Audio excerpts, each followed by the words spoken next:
Morning all. Good morning, ma'am.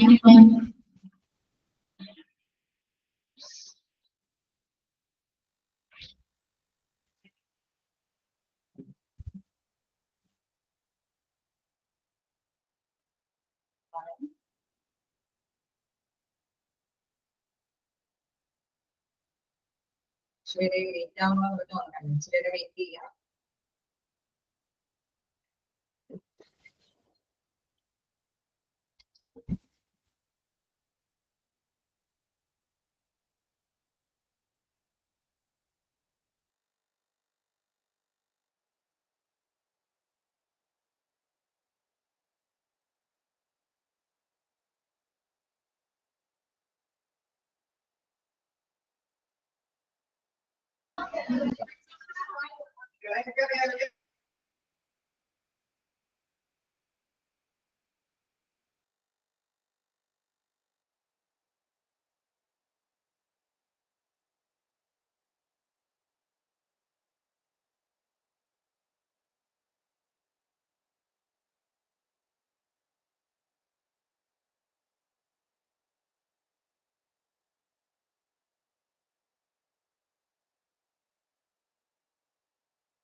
ഇപ്പൊ നമ്മള് കഴിഞ്ഞ ക്ലാസ്സിൽ എടുത്തത് എത്തിക്കൽ ആൻഡ് ലീഗൽ ഇഷ്യൂസ് അല്ലെ, കുറച്ച് നിയമ കാര്യങ്ങളൊക്കെയാണ് നമ്മള് പഠിച്ചത്.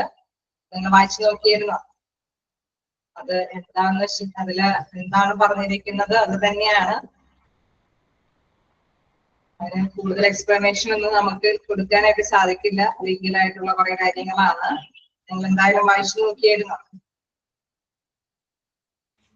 Yes, ma'am. അപ്പൊ നമുക്ക് കുറച്ചുകൂടി ആക്ടുകളൊക്കെ ഉണ്ട്, ഇതിന്റെ ഉള്ളിലുള്ള ടേംസുകൾ അതേപോലെ തന്നെ അങ്ങോട്ട് മനസ്സിലാക്കി പോകാം. അതായത് നമുക്ക് അറിയാവുന്ന കാര്യങ്ങൾ കൂടിയാണ് അല്ലെ, പെൻഷനെ കുറിച്ചിട്ടോ ഗ്രാറ്റുവിറ്റിനെ കുറിച്ചിട്ടും ബോണസിനെ കുറിച്ചിട്ടൊക്കെ ദൈനംദിനമായിട്ടുള്ള ജോലി കാര്യങ്ങളിലൊക്കെ നമ്മൾ കേൾക്കുന്ന ടേംസുകളാണ്. അത് കുറച്ച് ഇയറിൽ അല്ലെ, ഏത് ഇയറിലാണ് അത് നടപ്പാക്കി എന്നുള്ളത് അതനുസരിച്ചിട്ട് ചെറിയ ടേംസ് ആണ്. അത് അതിൽ പറയുന്നത് അനുസരിച്ചിട്ട് നമുക്കൊന്ന് മനസ്സിലാക്കി പോകാം. അപ്പോൾ നമുക്ക് കണ്ടിന്യൂ ചെയ്യാം, ശ്രദ്ധിക്കാം.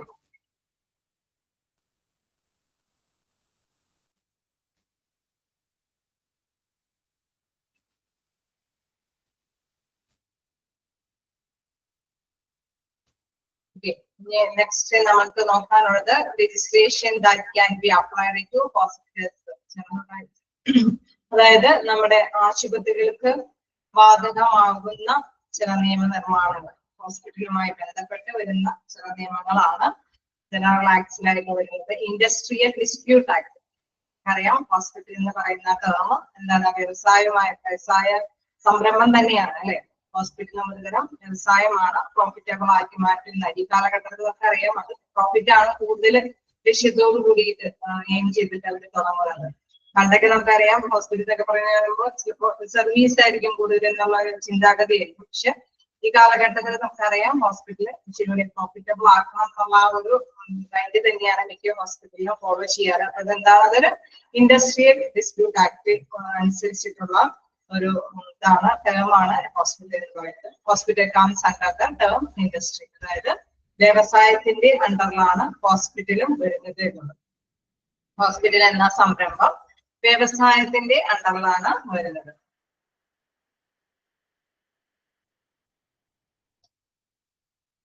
Hospital comes under the term industry, അതായത് വ്യവസായത്തിന്റെ അണ്ടറിലാണ് ഹോസ്പിറ്റൽ എന്ന സംരംഭവും വരുന്നത്.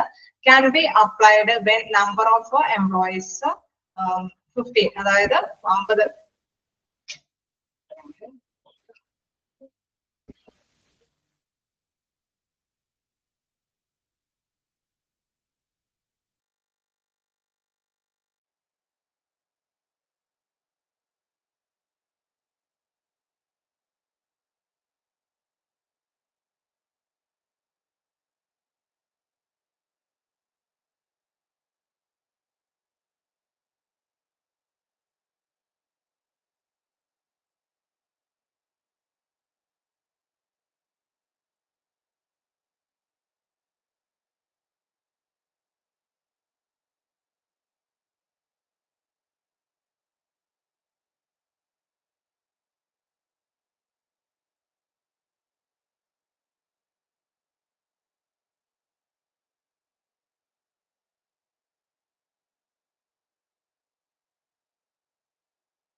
ഒരു ചെറിയ ടെക്നിക്കൽ ഇഷ്യൂസ് വരുന്നത്.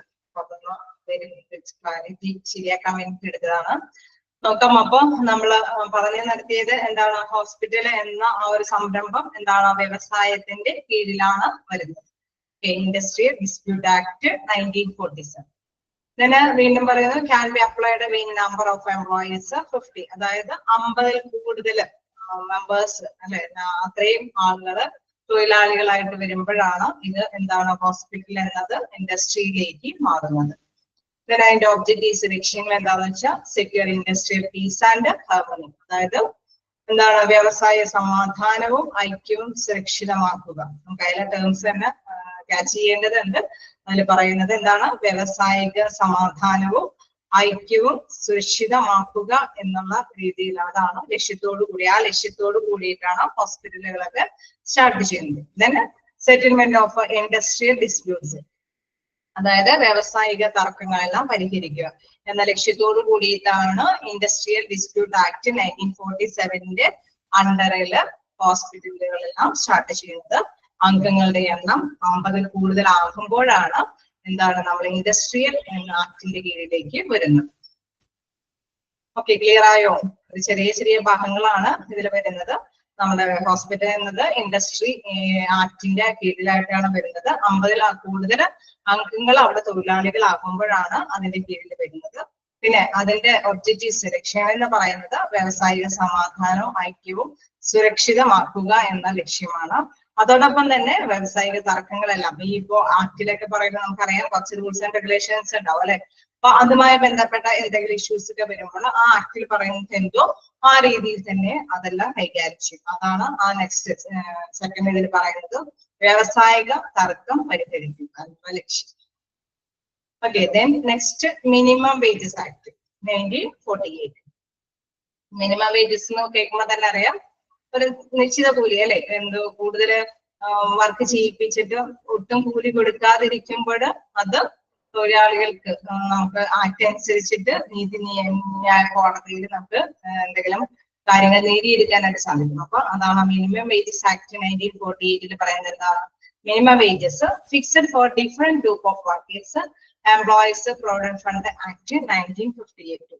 അതായത് ഇതിലെ മിനിമം വേജസ് ആക്ട് പ്രകാരം ഒരു സ്ഥാപനത്തിലെ ഓരോ പ്രത്യേക ജോലിക്കാർക്ക് നൽകേണ്ട ഏറ്റവും കുറഞ്ഞ തുക, അതെല്ലാം എന്താണ്, മിനിമം വേജസ് ആക്ടിലാണ് വരുന്നത്.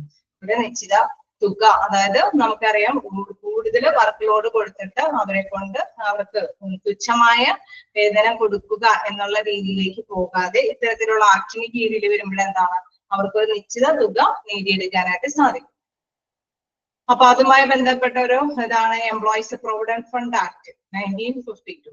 എന്താണ് പ്രൊവിഡന്റ് ഫണ്ട് ആക്ടിൽ പറയുന്നത് നോക്കാം. എന്താണ്, employer is needed to retrieve from its employee at a stipulated rate, donate an equal amount of employees share and credit the fund regularly with the government.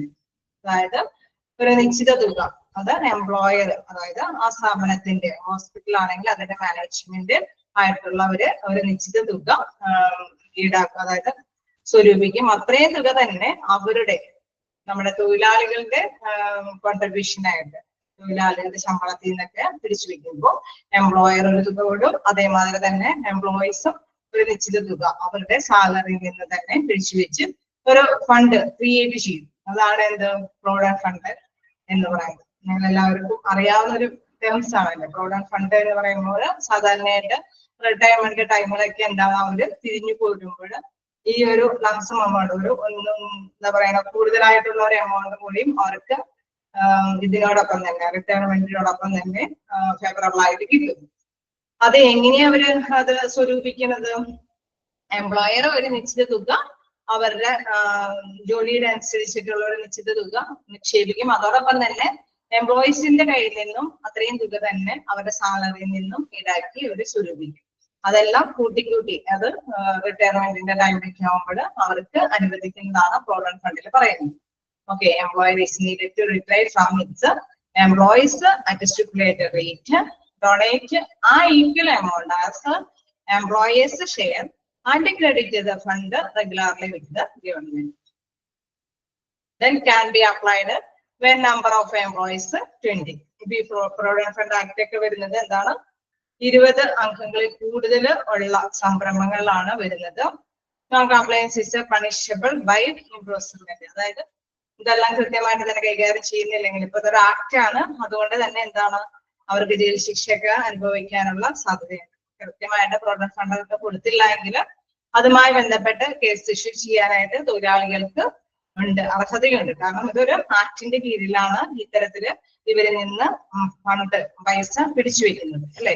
അപ്പൊ employer ഒരു contribution കൊടുക്കണം, അത്രയും amount തന്നെ എംപ്ലോയീസിന്റെ സാലറിയിൽ നിന്നും അവര് പിടിച്ചു വെച്ച് അവസാനം എന്താണ് നമ്മുടെ റിട്ടയർമെന്റ് ടൈമൊക്കെ ആകുമ്പോൾ ലംസം എമൗണ്ട് ഒക്കെ ഒന്നിച്ച് ഒരു വലിയ തുകയായിട്ട് കൊടുക്കുന്ന ഒരു ഇതാണ്. ആ ഒരു ഇത് കിട്ടിയില്ലെങ്കിൽ അതുമായി ബന്ധപ്പെട്ടുള്ള കാര്യങ്ങൾക്ക് ലീഗൽ ഇഷ്യൂസ് ഒക്കെ ചാർജ് ചെയ്യാനായിട്ട് എംപ്ലോയീസിന് സാധിക്കുകയും ചെയ്യും. അതോടൊപ്പം തന്നെ ചെയ്തില്ല എങ്കിൽ എന്താണ് അവര് ഇപ്പൊ എംപ്ലോയേഴ്സ് ആണെങ്കിൽ അവരത് കൃത്യമായിട്ട് കൈകാര്യം ചെയ്തില്ലെങ്കിൽ ജയിൽ ശിക്ഷയൊക്കെ അനുഭവിക്കാനായിട്ടുള്ള സാധ്യതയുമുണ്ട്.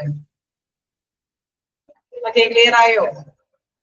നമുക്ക് അറിയാവുന്ന കുറച്ച് ടേംസ് തന്നെയാണ്. The next payment of bonus act.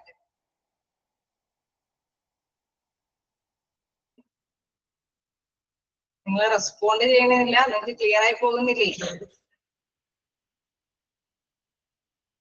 Last point, non compliance is punishable by imprisonment. അതായത് നമ്മള് പാലിക്കാതെ ഇരുന്നാൽ ഇത്തരത്തിലുള്ള കാര്യങ്ങൾ, നോൺ കംപ്ലയൻസ് എന്ന് വെച്ച് കഴിഞ്ഞാൽ പാലിക്കാതെ ഇരിക്കുക, നമ്മളുടെ ഈ നിയമങ്ങളെല്ലാം പാലിക്കാതെ ഇരുന്ന് കഴിഞ്ഞാല് പണിഷബിൾ ആകുന്ന പറഞ്ഞു കഴിഞ്ഞാൽ ജയിൽ ശിക്ഷയ്ക്ക് നേരിടേണ്ടി വരും. നമുക്കറിയാം, ഒരു സ്ഥാപനത്തിൽ നമ്മൾ വർക്ക് ചെയ്തിട്ട് ഇതേമാതിരി പ്രൊവിഡന്റ് ഫണ്ട് ആക്ട് പ്രകാരം തൊഴിലാളികളുടെ കൂലിയൊക്കെ പിടിച്ചൊക്കെ വെച്ചിട്ട് അവസാനം റിട്ടയർമെന്റ് ടൈമിൽ തൊഴിലുടമ ഇവർക്ക് കൊടുത്തില്ല എങ്കിൽ എന്താ സംഭവിക്കാം? തൊഴിലാളി നേരെ ചെന്ന് ലീഗൽ ഇഷ്യൂ അല്ലെ കേസ് കൊടുക്കും. അതിനനുസരിച്ചിട്ട് തൊഴിലുടമ കൊടുത്തില്ല എങ്കിൽ പണിഷ്മെന്റിന് വിധേയമാക്കും, ചിലപ്പോൾ ജയിൽ ശിക്ഷയൊക്കെ അനുഭവിക്കേണ്ടതായിട്ട് വരുമല്ലോ. ക്ലിയർ ആയോ? Next, payment of bonus act. നമുക്കറിയാം ബോണസ് ഒക്കെ എപ്പോഴാണ് കിട്ടാറ്? നിങ്ങൾക്ക് അറിയാവുന്ന ടേംസ് ഒക്കെ തന്നെയാണ് കേട്ടോ. ബോണസ് നമുക്ക് എപ്പോഴാണ് കിട്ടാറ്?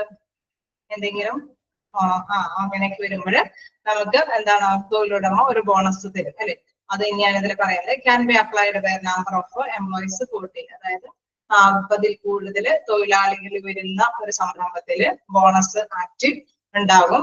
Charitable or non profitable hospitals are separate. അതായത് നമ്മൾ പ്രോഫിറ്റബിൾ അല്ലാത്ത രീതിയിൽ ലാഭേച്ഛയോടുകൂടി അല്ലാത്ത സംരംഭങ്ങളാണ് എങ്കിൽ അവിടെ ഇത്തരത്തിലുള്ള ബോണസ് ഒന്നും കൊടുക്കുന്നതല്ല. ഈ ആക്ടും അവിടെ പ്രാവർത്തികമല്ല. അല്ലാത്ത സംരംഭങ്ങളിൽ, പ്രോഫിറ്റബിൾ ആയിട്ടുള്ള സംരംഭങ്ങളിൽ ബോണസ് ആക്ട് ഉണ്ട്. ഇങ്ങനെയുള്ള സമയങ്ങളിലെല്ലാം ബോണസ് അനുവദിക്കേണ്ടതാണ്. Next, payment of gratuity. അതും എന്താണ് ഒരു നിശ്ചിത തുക കൊടുക്കുന്നതാണ്. എന്താണ് gratuities payable to employees at 15 days pay for every completed year of services at the time of his or her superannuation or death. അതായത് നമ്മളുടെ റിട്ടയർമെന്റിന്റെ സമയം അല്ലെങ്കിൽ മരിക്കുന്ന ടൈമൊക്കെ ആണെങ്കിൽ അവർ ഗ്രാറ്റുവിറ്റി അവർ കൊടുക്കും. അത് എന്ന് പറയുന്നത് എന്താണ്? പ്രധാനമായിട്ടും ഇതുമാതിരി തന്നെ എംപ്ലോയേഴ്സ് ആണ് അത് കൊടുക്കുന്നത്. എംപ്ലോയീസ് 10 more than 10 അല്ലെ 10-ൽ കൂടുതൽ എംപ്ലോയീസ് വരുമ്പോഴാണ് ആ സംരംഭത്തില് ഗ്രാറ്റുവിറ്റി എന്നുള്ള ആക്ട് നിലവിൽ വരുന്നത്. Can be applied 5 years service completed workers. ഒരു 5 വർഷമെങ്കിലും ഈ 10-ൽ കൂടുതൽ അംഗങ്ങളുള്ള സംരംഭത്തില് 5 വർഷം കൂടുമ്പോൾ അവരുടെ സർവീസ് കംപ്ലീറ്റ് ആണെങ്കിലാണ് അവർക്ക് ഗ്രാറ്റുവിറ്റിക്ക് അർഹതയുള്ളൂ. അതായത് നമ്മളിപ്പോ ഒരു വർഷം 1-2 വർഷമൊക്കെ ഒരു സ്ഥാപനത്തിൽ വർക്ക് ചെയ്യുന്ന നമുക്ക് ഗ്രാറ്റുവിറ്റി കിട്ടണമെന്നില്ല. നിലവില് 5 വർഷമൊക്കെ അവിടെ കണ്ടിന്യൂ ചെയ്ത് പോയിട്ടുണ്ട് എങ്കിൽ അവർക്ക് ഗ്രാറ്റുവിറ്റി നേടാനുള്ള അർഹതയുണ്ട്. 1 year is in case of death. In case death ഇതിനിടയ്ക്ക് ഇപ്പൊ നമുക്കറിയാം ഒരു സ്ഥാപനത്തിൽ വർക്ക് ചെയ്യുമ്പോൾ 5 വർഷം വേണമെന്ന് ഒരു നിർബന്ധമാണ്. ഇൻ കേസ് ഡെത്ത് ആണെങ്കിൽ എന്താണ് അത് അതിൽ മുതലല്ല. അതായത് ഡെത്ത് സംഭവിക്കുകയാണെങ്കിൽ ഗ്രാറ്റുവിറ്റിക്ക് അർഹതയുണ്ട്. ഓക്കെ, അതാണ് ഗ്രാറ്റുവിറ്റി ആക്ട്. ഇതൊക്കെ ഓരോ ആക്ടുകളാണ്. ഇപ്പൊ 10 അംഗങ്ങളേക്കാൾ കൂടുതൽ ഉണ്ടെങ്കിലാണ് ആ സംരംഭത്തിലൂടെ ഗ്രാറ്റുവിറ്റിക്ക് അർഹതയുള്ളൂ. 5 വർഷം കണ്ടിന്യൂസ് അവിടെ വർക്ക് ചെയ്തിട്ടുണ്ടായിരിക്കണം. ഇൻ കേസ് വർക്ക് ചെയ്യാത്തവര് ഡെത്ത് സംഭവങ്ങൾ, അതായത് മരണം സംഭവിക്കുകയാണെങ്കിൽ അവർക്ക് ഗ്രാറ്റുവിറ്റി നേടാനായിട്ട് സാധ്യതയുണ്ട് എന്നുള്ളതാണ്. തന്നെ പേയ്മെന്റ് ഓഫ് വേജസ് ആക്ട് എന്താ പറയുന്നത് 1936. അത് ഇതെല്ലാം നിയമങ്ങളാണ് ട്ടോ. അത് ഇങ്ങനെയുള്ള ഇത്തരം അംഗങ്ങൾ കൂടുതലാവുമ്പോഴാണ് അത്തരം ആക്ടിന്റെ കീഴിലേക്ക് വരുന്നത്. ഇതിലെന്താ പറയുന്നത് statement of wages that shows all details. അതായത് വേജുമായി ബന്ധപ്പെട്ട് നമുക്കറിയാം വേതനവുമായി ബന്ധപ്പെട്ട് ചിലർക്ക് കൂട്ടി കൊടുക്കാനും ചിലർക്ക് കുറച്ച് കൊടുക്കാനും എന്താണ് തൊഴിലുടമയ്ക്കൊന്നും ഇതില്ല. അത് കൃത്യമായി തന്നെ ഒരു ലേബൽ അനുസരിച്ചിട്ട് തന്നെ ഒരു പാറ്റേൺ അനുസരിച്ച് തന്നെ കൊടുക്കേണ്ടതുണ്ട്. Wages must be paid during the first 7 days of the month. അതായത് നമുക്കറിയാം മന്തിന്റെ ഒരു 7 ദിവസത്തിനുള്ളിൽ അവരുടെ വേജസ് ഒരു മാസത്തെ ജോലി ചെയ്ത് കഴിഞ്ഞാൽ പിന്നെ എന്താണ് 7 daysനുള്ളിൽ പിന്നെ നെക്സ്റ്റ് മന്ത് 7 daysനുള്ളിൽ അവർക്ക് എന്താണ് പേയ്മെന്റ് കൊടുത്തിരിക്കുന്നത്. എംപ്ലോയീസ് സ്റ്റേറ്റ് ഇപ്പൊ നമുക്ക് ഇതിന്റെയൊക്കെ പ്രത്യേകത വേജസ് കിട്ടിയില്ലെങ്കിൽ കംപ്ലൈൻസ് കൊടുക്കേണ്ടി വരും. അപ്പൊ ഈ ആക്ടിന് കീഴിലുള്ള ഒരു സംരംഭമാണ് എങ്കിൽ എന്താണ് അവർക്ക് വേജസുമായി ബന്ധപ്പെട്ട് കോടതിയെ സമീപിക്കാനായിട്ട് സാധിക്കും. അതാണ് അതിൽ പ്രധാനമായിട്ടും നമ്മൾ മനസ്സിലാക്കേണ്ടത്. ഇതിന് എംപ്ലോയീസ് സ്റ്റേറ്റ് ഇൻഷുറൻസ് ആക്ട്. എന്താണ് സ്റ്റേറ്റ് ഇൻഷുറൻസ് ആക്ട്? ഇൻഷുറൻസ് എന്ന് പറയുമ്പോൾ തന്നെ നമുക്കറിയാലോ ഇപ്പോഴത്തെ കാലത്ത് എല്ലാവരും ഏറ്റവും കൂടുതൽ ശ്രദ്ധ കേന്ദ്രീകരിക്കുന്നത് ഇൻഷുറൻസ് ആണ്. അപ്പൊ അല്ലെ നമുക്ക് ബാങ്കിലൊക്കെ ജോലിക്കാർക്കൊക്കെ ഭയങ്കര ഒരുപാട് ഡ്യൂട്ടി ഇതൊക്കെ ആണെങ്കിൽ കൂടി ഇൻഷുറൻസിന്റെ കാര്യത്തില് ബാങ്കിൽ എന്ന് പറയുന്നത് ഭയങ്കര ഇതല്ലേ ഇതാണ്. കാരണം അവർക്ക് എത്രത്തോളം വേണമെങ്കിലും ഇൻഷുറൻസ് കിട്ടാനുള്ള സാധ്യത കേൾക്കാം. അപ്പൊ അതൊരു പ്രധാനപ്പെട്ട ഒരു സംഭവം തന്നെയാണ്. എന്താണ് എംപ്ലോയീസ് സ്റ്റേറ്റ് ഇൻഷുറൻസ് ആക്ട് 1948. അതനുസരിച്ച് എന്താണ് measure of social and health insurance. പ്രധാനമായിട്ടും നമ്മുടെ എന്താണ് മൊത്തത്തില് സമൂഹത്തിന് അവരുടേതായ ഹെൽത്ത് ആരോഗ്യപ്രദമായിട്ടുള്ള കാര്യങ്ങൾക്ക് വേണ്ടിയിട്ടുള്ള ഇൻഷുറൻസ് ആണ് ഇതിൽ പറയുന്നത്. Provides financial and medical benefits to industrial employees as a precaution against sickness, maternity and employment related injury. അതായത് ഇൻ കേസ് അവരുടെ തൊഴിലുമായി ബന്ധപ്പെട്ട എന്തെങ്കിലും ഇഞ്ചുറീസ് അല്ലെ അപകടങ്ങളൊക്കെ മുറിവുകൾ എന്തെങ്കിലും സംഭവിച്ചിട്ടുണ്ടെങ്കിൽ അതല്ലെങ്കിൽ അവർ ഡ്യൂട്ടിയിലായിരുന്ന ടൈമിൽ മെറ്റേണിറ്റി എന്ന് പറയുമ്പോൾ പ്രസവ ചികിത്സയുമായി ബന്ധപ്പെട്ട് വരുന്ന ലീവും അതോടൊപ്പം തന്നെയുള്ള ആനുകൂല്യവും സിക്നസ് എന്തെങ്കിലും പ്രത്യേകമായിട്ടുള്ള രീതിയിലുള്ള അസുഖങ്ങൾ വരികയാണെങ്കിൽ അതിന് മുന്നോടിയായിട്ടുള്ള ചികിത്സകൾ നടത്തുന്നതെല്ലാം എന്താണ് ഇവരെ ആനുകൂല്യം കിട്ടുന്ന ഒരു ആക്ടാണ് ഇത് എംപ്ലോയീസ് സ്റ്റേറ്റ് ഇൻഷുറൻസ് ആക്ട്.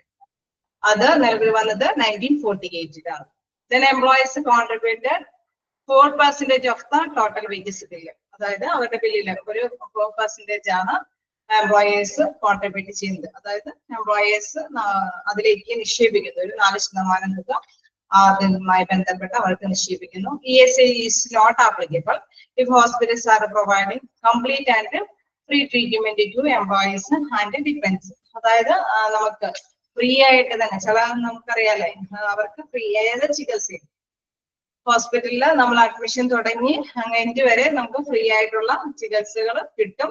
അതില് എന്താണ് ESI ഉണ്ടെങ്കിൽ അതിന് നോട്ട് ആപ്ലിക്കബിൾ അല്ല എന്നും പറയുന്നു. ദെൻ മെഡിക്കൽ പ്രൊഫഷണൽസ് ആക്ട് അതുമായി ബന്ധപ്പെട്ട ഒരു ആക്ട് ആണ് ഇത് മെഡിക്കൽ പ്രൊഫഷണൽ ആക്ട്. ആ ഒരു നിയമത്തിൽ എന്താണോ ശുപാർശ ചെയ്തിരിക്കുന്നത് ആ ശുപാർശ പ്രകാരം മാത്രമേ ഇത്തരത്തിലുള്ള ഇൻഷുറൻസ് നമുക്ക് അർഹതപ്പെടുകയുള്ളൂ എന്നത്. നെക്സ്റ്റ് എന്താണ് ഇന്ത്യൻ മെഡിക്കൽ കൗൺസിൽ ആക്ട്. നിങ്ങൾക്കൊന്ന് ജസ്റ്റ് ഒന്ന് ഇതൊന്ന് വായിച്ചു നോക്കാം.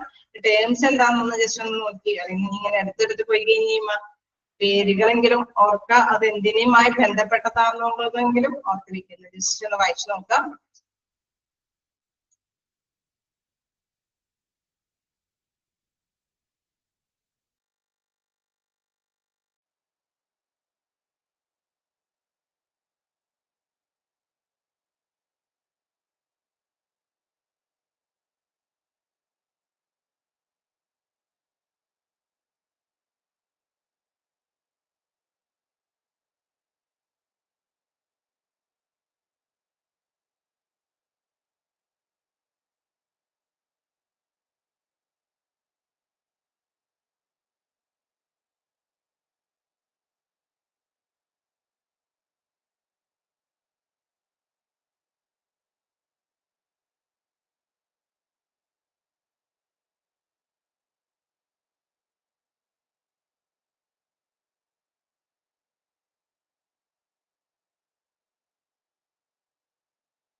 ഞാൻ നിങ്ങൾക്ക് വായിക്കാനൊരു അവസരം തന്നേക്കായിരുന്നു, വായിച്ചു നോക്കിയായിരുന്നോ? അപ്പോ ഇതിലെ ആക്ടുകൾ എന്താണ് പറയണതെന്ന് വെച്ച് കഴിഞ്ഞാൽ നിങ്ങൾ എന്തായാലും അതിൽ ഫോളോ ചെയ്യുക, മനസ്സിലാക്കി വെക്കുക. എന്താണ് ബോണസ്, എന്താണ് ഗ്രാറ്റുവിറ്റി, ഇതൊക്കെ എങ്ങനെ ഇത്രയും മെമ്പേഴ്സുകൾ കൂടുതലുണ്ടെങ്കിലാണ് ഇതിനൊക്കെ അർഹതപ്പെടുന്നത് എന്നൊക്കെ ഉള്ള കാര്യങ്ങൾ നിങ്ങൾ ജസ്റ്റ് ഒന്ന് മനസ്സിലാക്കി വെക്കുക. ആ ടേംസിൽ ഒരു 3 സെന്റൻസുകളാണ് അതിൽ പറഞ്ഞിരിക്കുന്നത്. ആ സെന്റൻസുകൾ ജസ്റ്റ് ഒന്ന് ഓർത്ത് വെക്കുക, അതുമായി ബന്ധപ്പെട്ടുള്ള ടേംസ്. ഓക്കെ, നെക്സ്റ്റ് നോക്കാം. പ്രൊവിഡന്റ് ഫണ്ട് ആക്ട് ഒക്കെ നമുക്ക് അറിയാവുന്ന ഒരു ആക്ട് ആണ്, അതുകൊണ്ട് തന്നെ അതുമായി ബന്ധപ്പെട്ടൊക്കെ ഒന്ന് ജസ്റ്റ് ഒന്ന് വായിച്ചു നോക്കാം. ഇനി എന്താണ്, എന്തെങ്കിലും ഡൗട്ടുകൾ ഉണ്ടോ?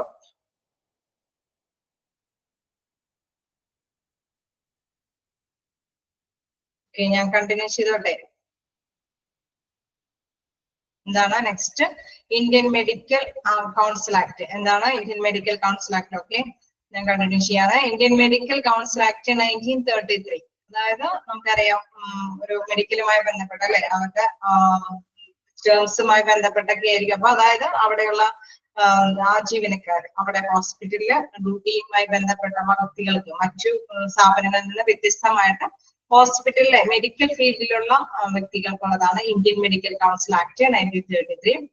Placed down the code of ethics for medical practitioners and controls in medical education. അതായത് മെഡിക്കൽ എഡ്യൂക്കേഷനുമായി ബന്ധപ്പെട്ട വ്യക്തികൾക്കും അതേമാതിരി തന്നെ മെഡിക്കൽ പ്രാക്ടീഷണേഴ്സിനും ഉള്ള ഒരു ഇതാണ് അല്ലെ, നമ്മൾ നേരത്തെ കണ്ടായിരുന്ന കോഡുകൾ. അതായത് എത്തിക്കൽ കോഴ്സിന് ധാർമ്മികമായിട്ടുള്ള അടിസ്ഥാന നിയമങ്ങളൊക്കെയാണ് ഇതിൽ പറയുന്നത്. State medical council established under the act have the same function in their respective state. അതായത് സ്റ്റേറ്റിന്റെ ഓരോ സ്റ്റേറ്റിനും അതിൻ്റെതായ കൗൺസിൽ എസ്റ്റാബ്ലിഷ്മെന്റ്, അതായത് ഓരോ സംസ്ഥാനത്തിന്റെയും മെഡിക്കൽ ഇതിൽ ഉള്ള സെയിം ഫംഗ്ഷൻ തന്നെയാണ് ഇന്ത്യൻ മെഡിക്കൽ കൗൺസിൽ ആക്ടിലും വരുന്നത്. ഓരോ സ്റ്റേറ്റും അത് തന്നെയാണ് ഫോളോ ചെയ്യുന്നത് എന്നുള്ളതാണ് ഇത് മനസ്സിലാക്കേണ്ടത്. Then recognition of a teaching hospitals are centrally controlled by IMS. IMSC എന്ന് പറയുമ്പോൾ നമുക്കറിയാം, അത് സെൻട്രലി നമ്മൾ കൺട്രോൾ ചെയ്തു പോകുന്ന വ്യക്തിത്വമാണ് എന്താണ് നമ്മുടെ ഇതിൽ വരുന്നത്. ദെൻ അതിന്റെ ഇത് IMSCയുടെ ഫുൾ ഫോം ആയിട്ട് നിങ്ങൾ ഇതൊന്ന് മനസ്സിലാക്കി വെക്കണം. ഇന്ത്യൻ മെഡിക്കൽ കൗൺസിൽ ആക്ട് എന്നുള്ളത് സ്റ്റാൻഡ്സ് ഫോം എന്താണെന്നുള്ളത് നമ്മൾ മനസ്സിലാക്കി വെക്കണം. എന്താണ് IMSC എന്ന് പറയുന്നത്? ഇന്ത്യൻ മെഡിക്കൽ കൗൺസിൽ ആക്ട് ആണ്. അത് ആർക്ക് വേണ്ടിയിട്ടുള്ളതാണ്? മെഡിക്കലായിട്ട് ഉള്ള പ്രാക്ടീഷണേഴ്സിനും എഡ്യൂക്കേഷനായിട്ട് വേണ്ടിയിട്ടുള്ള പിള്ളേർക്ക് എല്ലാവർക്കും വേണ്ടിയിട്ടുള്ള ആക്ട് ആണ്. അതിൽ പറഞ്ഞിരിക്കുന്ന എത്തിക്കലായിട്ടുള്ള ബോർഡുകളും കാര്യങ്ങളും നമ്മൾ നേരത്തെ പറഞ്ഞിരുന്നു അല്ലെ. എന്താണ് എത്തിക്കൽ എന്നുള്ളത്? ധാർമ്മിക അനുഷ്ഠാനമായിട്ടുള്ള കുറെ നിയമങ്ങളൊക്കെയാണ്. അത് അതിലെന്തൊക്കെയാണ് പറഞ്ഞിരിക്കുന്നത് അത് തന്നെ ഫോളോ ചെയ്യണം. നമ്മൾ പറഞ്ഞിരുന്നു ഹോസ്പിറ്റലിൽ വർക്ക് ചെയ്യുമ്പോൾ അല്ലെ, നമ്മുടെ സോഷ്യൽ ആയിട്ടുള്ള കുറെ കാര്യങ്ങൾ കൂടി ഇവര് ശ്രദ്ധ കേന്ദ്രീകരിക്കേണ്ടതുണ്ട്. അപ്പൊ ആ ഇതില് ആക്ടിൽ എന്തൊക്കെയാണ് പറഞ്ഞിരിക്കുന്നത് അത് കൃത്യമായിട്ട് തന്നെ ഫോളോ ചെയ്യേണ്ടതുണ്ട്. ഇൻ കേസ് ആക്ടിൽ പറയുന്ന കാര്യത്തിന് എന്തെങ്കിലും ഇതുകൾ ഉണ്ടെങ്കിൽ നമുക്ക് എന്താ പറയാ, ചില ഇഷ്യൂസുകൾ വരും അല്ലെ, ചില കേസുകളൊക്കെ ചിലപ്പോൾ ചാർജ് എടുത്ത് വരും. അപ്പൊ എന്താണ്, അവിടെ വർക്ക് ചെയ്യുന്ന പ്രൊഫഷണൽ ആയിട്ടുള്ള മെഡിക്കൽ സ്റ്റാഫുകൾക്ക് അത് നേരിടേണ്ടി വരും. അപ്പൊ ഈ ആക്ടിന് കീഴിലുള്ളതാണെങ്കിൽ ഇവർക്ക് എന്താണ് ലീഗൽ ആയിട്ടുള്ള ഒരു സപ്പോർട്ട് ഉണ്ടാവും അല്ലെ. അപ്പൊ ഈ രീതിയാണ്, ഈ ആക്ടിൽ പറയുന്ന രീതിയാണ് ഞാൻ ഇന്ന കേസ് കൈകാര്യം ചെയ്തിരിക്കുന്നത്. അപ്പൊ അതിനൊരു പിന്തുണ കൂടിയാണ് ഇത്തരത്തിലുള്ള ആക്ടുമായി ബന്ധപ്പെട്ട് വരുമ്പോൾ. ഇന്ത്യൻ നഴ്സിംഗ് കൗൺസിൽ ആക്ട് ഇതേമാതിരി തന്നെ ഉള്ളൊരു വേറൊരു ആക്ടാണ് എന്താ, നഴ്സിംഗ് സ്റ്റുഡൻസ് അല്ലെ, അവർക്ക് ആവശ്യമായിട്ടുള്ള ഒരു നഴ്സിംഗ് കൗൺസിൽ ആക്ട് ആണ് 1947. അതിലെന്താ പറയുന്നത്? Formulate the education standards and requirements four registration of nurses. അതായത് നഴ്സസിന്റെ രജിസ്ട്രേഷനുമായി ബന്ധപ്പെട്ട് നമുക്കറിയാം പല സ്ഥലങ്ങളിലെ സ്റ്റേറ്റുകളിലെല്ലാം പഠിച്ചിട്ട് ചില ഹോസ്പിറ്റലുകൾ ചിലപ്പോൾ അംഗീകരിച്ചെന്ന് വരില്ല. അപ്പൊ ഇങ്ങനെ ഉള്ള ആക്ടിന്റെ കീഴിൽ അംഗീകരിച്ചിരിക്കുന്ന ഹോസ്പിറ്റലിൽ എഡ്യൂക്കേഷൻ ഒക്കെ കഴിഞ്ഞ വ്യക്തികൾക്ക് എവിടെ പോയാലും അതിന് അല്ലെ ജോലി സാധ്യതയുള്ള ഒരു കാര്യമാണ്. ചില ഇത് അപ്പൊ ഇത്തരത്തിലുള്ള ഈ ആക്ടാണ് ഇവർക്ക് എന്താണ് ഒരു എവിഡൻസ് ആയിട്ടുള്ളത്. അപ്പൊ ആ സ്റ്റുഡൻസ് ഇത്തരത്തിലുള്ള കീഴില് അതിന്റെ രജിസ്ട്രേഷനും കാര്യങ്ങളൊക്കെ എടുത്തിട്ടുണ്ടെങ്കിൽ അവർക്ക് അത് എവിടെയും കൈകാര്യം ചെയ്യാനായിട്ടുള്ള അർഹതയുണ്ടെന്നുള്ളതാണ്. അതേമാതിരി തന്നെ ഫാർമസി ആക്ട് നമുക്കറിയാം, മരുന്നുമായി ബന്ധപ്പെട്ട അല്ലെ മെഡിസിൻസ് ഒക്കെ ആയി ബന്ധപ്പെട്ട കുറെ കാര്യങ്ങളൊക്കെയാണ്. അതിലും എന്താണ് പറയുന്നത്? Deals with the establishment of pharmacies and drug stores and professions of pharmacy. അതായത് ഫാർമസിസ്റ്റുകൾക്ക് അവരുടെ പ്രൊഫഷൻ കൈകാര്യം ചെയ്തു പോകുന്ന, നമുക്കറിയാം ഒരു ഫാർമസ്യൂട്ടിക്കൽ ആയിട്ടുള്ള സ്ഥാപനത്തില് ഇന്നിന്ന സാധനങ്ങൾ കീപ്പ് ചെയ്യാനുള്ള അവകാശമുണ്ട് അല്ലെ. അത് ആ ആക്ടിന്റെ കീഴിൽ വരുന്നത് കൊണ്ടാണ്. അതില് രജിസ്ട്രേഷൻ എടുത്ത് ഫാർമസി കാര്യങ്ങൾ ചെയ്യുന്നുണ്ടെങ്കിൽ അവർക്ക് ഇങ്ങനെ കാര്യങ്ങൾ കൈകാര്യം ചെയ്യാനുള്ള അവകാശം കൂടിയുണ്ട്.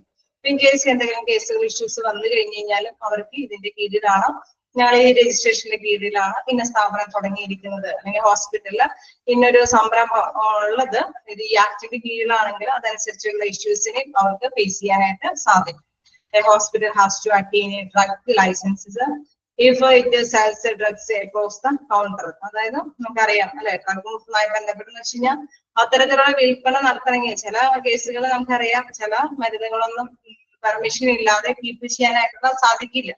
അപ്പൊ ഇത്തരത്തിലുള്ള പെർമിഷൻ കിട്ടിയാൽ മാത്രമേ ഇത്തരത്തിലുള്ള സാധനങ്ങൾ കീപ്പ് ചെയ്യാനായിട്ട് സാധിക്കും. നമ്മളൊക്കെ അറിയില്ലേ, ഹോസ്പിറ്റലില് നമ്മൾ ഏതെങ്കിലും ഫാർമസി ഇതിൽ പോയിട്ട് ചില മെഡിസിൻസ് ചോദിക്കുമ്പോൾ അവര് ഡോക്ടേഴ്സിന്റെ സൈനോട് കൂടി ഡെസിഗ്നേഷനോട് കൂടിയിട്ടുണ്ടെങ്കിൽ മാത്രമേ അവർ സപ്ലൈ ചെയ്യുള്ളൂ.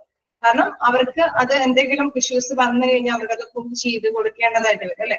അപ്പൊ അത് തന്നെയാണ് ഇതിലും ഉദ്ദേശിക്കുന്നത്. Hospital has to attain a drug licence if it sells drugs use the counter. അപ്പൊ കൗണ്ടർ വഴി അവർക്ക് ഇതെല്ലാം സെയിൽ ചെയ്യാനായിട്ട് സാധിക്കും. Only registered pharmacist can distribute drugs ഒക്കെ എന്താണ് രജിസ്റ്റേർഡ് ആയിട്ടുള്ള ഫാർമസിസ്റ്റുകൾ മാത്രമേ ഡിസ്ട്രിബ്യൂട്ട് ചെയ്യാനായിട്ട് സാധിക്കുള്ളൂ. അത് ചില മെഡിസിൻസിന്റെ വീര്യത്തിന്റെ അടിസ്ഥാനത്തിലാണ് അത് ഗവൺമെന്റ് അങ്ങനെയുള്ള ലൈസൻസുകൾ കൊടുക്കുന്നത്. അപ്പൊ ഇങ്ങനെയുള്ള ലൈസൻസ് ഉള്ള സ്ഥാപനങ്ങളിൽ നിന്ന് മാത്രമേ ഇത്തരത്തിലുള്ള പെർമിഷൻ അനുവദിക്കൂ. പിന്നെ നെക്സ്റ്റ് എന്താണ്, birth and death and marriage registration act. ഇതും എന്താണ് നമുക്കറിയാലോ, ഹോസ്പിറ്റലൊക്കെ ആവുമ്പോൾ അവിടെ എന്താണ് ബർത്തും ഡെത്തും ഒക്കെ കൂടുതലായിട്ട് രജിസ്ട്രേഷൻ നടക്കുന്ന ഒരു പ്ലേസ് ആണ്. അപ്പൊ ഇനി അതിന് നമുക്കറിയാം ഗവൺമെന്റിന്റെ അതിൻ്റെതായ കുറെ റൂൾസ് ആൻഡ് ഫോളോകളൊക്കെ ഉണ്ട്. അതും കൂടി കൃത്യമായിട്ട് കൈകാര്യം ചെയ്യേണ്ടതുണ്ട്. ഇപ്പൊ ഹോസ്പിറ്റലിൽ നമുക്കറിയാം കുട്ടിയുടെ ജനനവുമായി ബന്ധപ്പെട്ട് അവർ അവരുടെ ഡ്യൂട്ടിയും കൂടി ഫുൾഫിൽ ചെയ്ത് കഴിഞ്ഞതിന് ശേഷമാണ് നമ്മൾ ബർത്ത് സർട്ടിഫിക്കറ്റിനൊക്കെ നമ്മൾ കൈകാര്യം ചെയ്യാനായിട്ട് പോകുന്നത്. അപ്പൊ ഇത് തന്നെയാണ് ഇതിൽ പറയുന്നത്, formulate the responsibilities of hospitals concern informing birth and death in hospitals. അതായത് ഹോസ്പിറ്റലിൽ വെച്ച് വരുന്ന ജനനത്തിന്റെയും മരണത്തിന്റേതായ ബന്ധപ്പെട്ട ഉത്തരവാദിത്തങ്ങളെല്ലാം അവര് തയ്യാറാക്കേണ്ടത് ഹോസ്പിറ്റലിലെ കൃത്യമായിട്ടുള്ള റെസ്പോൺസിബിൾ പേഴ്സൺ അത് തയ്യാറാക്കും. അതിനനുസരിച്ചിട്ടാണ് ഇത്തരത്തിലുള്ള സർട്ടിഫിക്കറ്റിനൊക്കെ നമ്മൾ റിക്വസ്റ്റ് കൊടുക്കുന്നത്. They should be notified immediately to the local municipal authority and registered officer. നമുക്കറിയാം ഇതൊക്കെ അല്ലെ, നമുക്ക് ഏത് ലൊക്കാലിറ്റിയിലാണ് ബർത്ത് പ്ലേസ് ആ ലൊക്കാലിറ്റിയിൽ നിന്ന് തന്നെയായിരിക്കണം നമുക്ക് ഈ സർട്ടിഫിക്കറ്റുകളെല്ലാം ഇഷ്യൂ ചെയ്യാൻ അല്ലെ, മേടിച്ചെടുക്കാനായിട്ട്. അത് ഏത് പ്ലേസിലാണ് ഈ കുട്ടിയുടെ ബർത്ത് അല്ലെങ്കിൽ ഈ വ്യക്തിയുടെ മരണം വന്നിരിക്കുന്നത് അതുമായി ബന്ധപ്പെട്ടുള്ള ഡീറ്റെയിൽസ് എല്ലാം ഹോസ്പിറ്റലുകാർ ഇഷ്യൂ ചെയ്ത് അത് നേരിട്ട് നമ്മൾ രജിസ്ട്രേഷൻ ഓഫീസുകളിൽ കൈകാര്യം ചെയ്യുമ്പോഴാണ് അവിടുന്ന് നമുക്ക് സർട്ടിഫിക്കറ്റുകൾ നേടിയെടുക്കാനായിട്ട് സാധിക്കുള്ളൂ. അപ്പൊ ഇത്തരത്തിലുള്ള കാര്യങ്ങളെല്ലാം എന്താണ് ഈ രജിസ്ട്രേഷനിൽ ആക്ച്വലി പറയുന്ന രീതിയിലാണ് ഈ ഹോസ്പിറ്റലുകാരെ ഫുൾഫിൽ ചെയ്ത് കൊടുക്കുന്നത് അല്ലെ. ആ രജിസ്ട്രേഷൻ കാര്യങ്ങൾക്ക് ആവശ്യമായിട്ടുള്ള ഡീറ്റെയിൽസ് എന്താണെന്നുള്ളത് ഹോസ്പിറ്റലിലെ വ്യക്തികൾക്ക് അറിയാം. അതനുസരിച്ചിട്ടുള്ള കാര്യങ്ങൾ അവര് ഇഷ്യൂ ചെയ്യും. അത് നേരെ രജിസ്ട്രേഷൻ കൗണ്ടറിൽ കൊടുത്തിട്ടാണ് നമ്മൾ ഇത്തരത്തിലുള്ള ഡെത്തും അതേമാതിരി ബർത്തും സ്ഥിരീകരിക്കുകയൊക്കെ ചെയ്യുന്നത്. ഓക്കെ, അങ്ങനെ കുറച്ച് ഇതുകളാണ് നമ്മൾ ആക്ടുകളുമായി ബന്ധപ്പെട്ട് വന്നത്. ഓക്കെ, നമ്മുടെ വായിച്ചു നോക്കാം. എന്താണ് ഈ ടേംസ് എന്നുള്ള ഒരു പദം ഒന്ന് ക്യാച്ച് ചെയ്ത് വെക്കാം. അറിയാവുന്ന കാര്യം തന്നെയാണ്, ജസ്റ്റ് ഒന്ന് നോക്കാം.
നെക്സ്റ്റ് ഭാഗം കൂടെ കണ്ടിന്യൂ ചെയ്തോട്ടെ.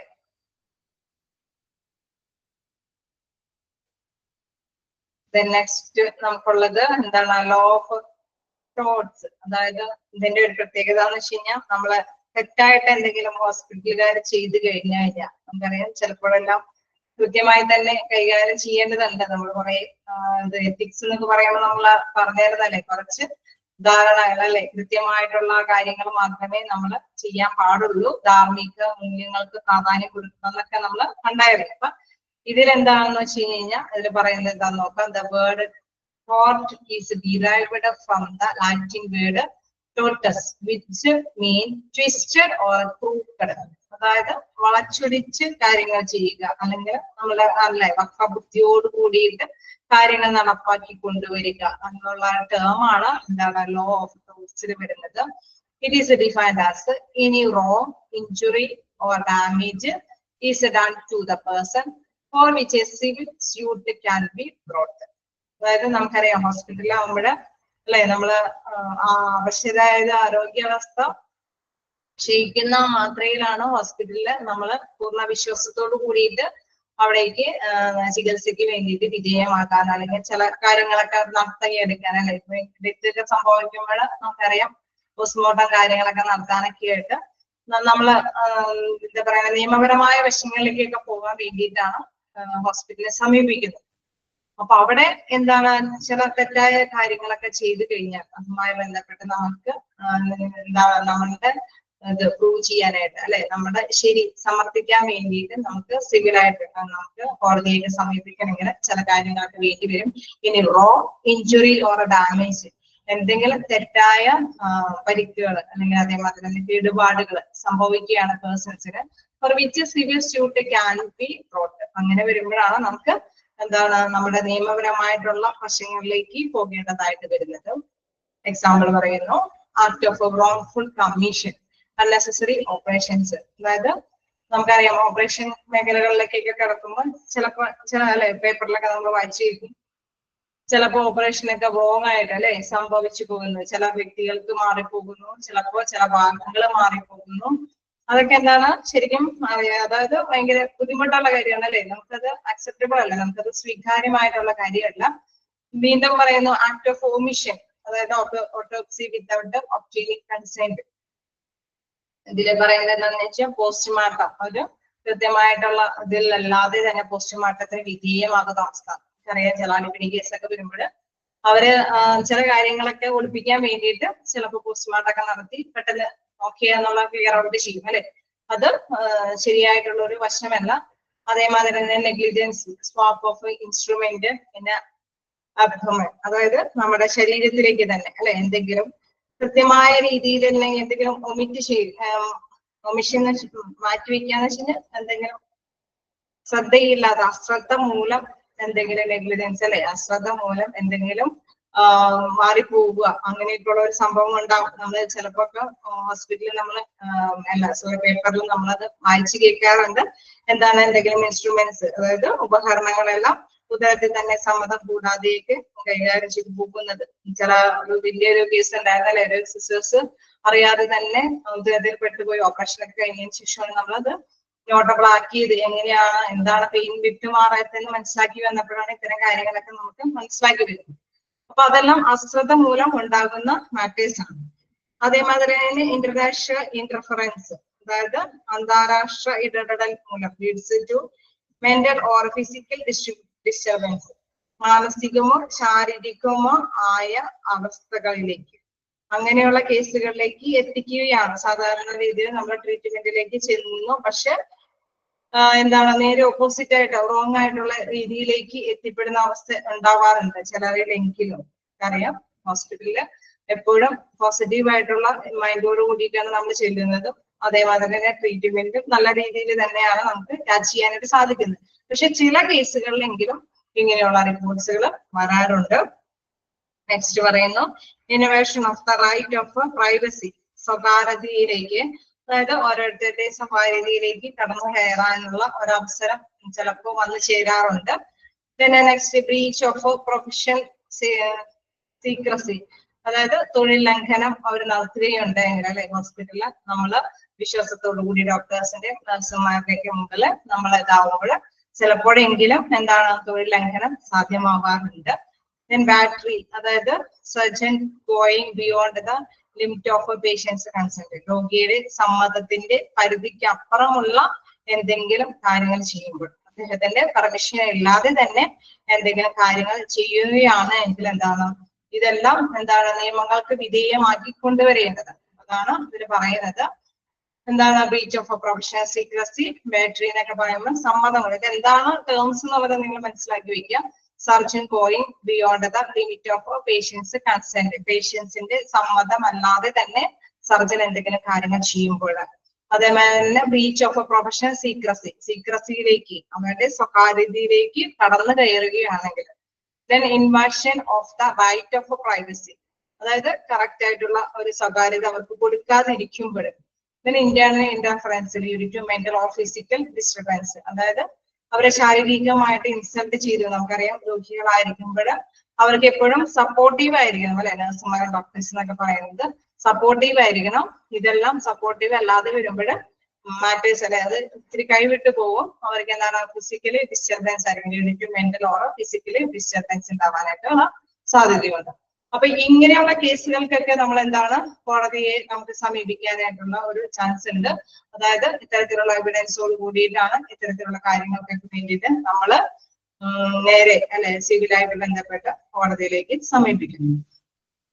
ഓക്കെ, എന്താണെന്നുള്ള കാര്യങ്ങൾ ജസ്റ്റ് വായിച്ചു നോക്കാം.